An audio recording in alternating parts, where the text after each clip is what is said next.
It's not just transgender rights or gay rights, it's human rights, and that's the bottom line.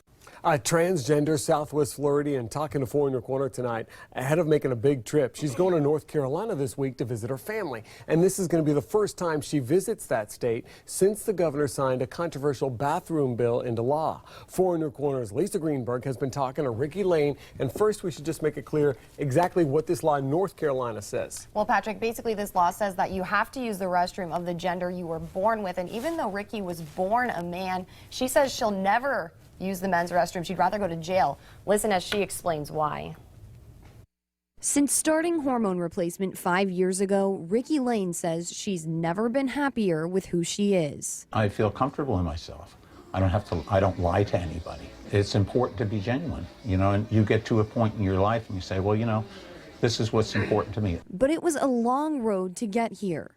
Born biologically male, Lane tells me she's known since she was 4 years old she was truly a woman. How we identify ourselves is who we are. She says her children and grandchildren love her for who she is now. But when she goes to visit them in North Carolina this week, she knows she may not feel the same acceptance from everyone. That was my first thing that went through my head is I want to see my children. Oh, well, I can, as long as I don't drink any water.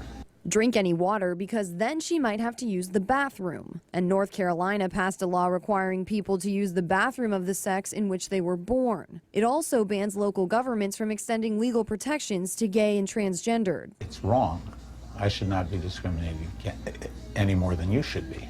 Does that mean I start collecting coffee cans now or what, you know? This will be Lane's first trip there since the law passed. And Lane tells me she'll go to jail before she uses the men's room. That's frightening. How would you feel about going into the men's room? Would you feel a little intimidated?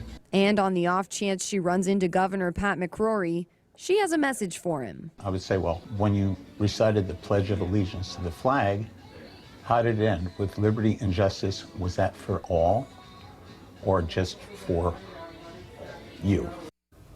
Now, one thing I do want to point out, Lane tells me some of her family is actually moving out of North Carolina because they don't feel it's progressive enough, especially in light of this new law. All right, and we always get strong opinions when we do any of these stories that have to do with gender. We want to hear from you, 239-206-FOX4, or you can email us at news@fox4now. And thank you so much, Lisa. Thank you. Thank you to Ricky for talking with us.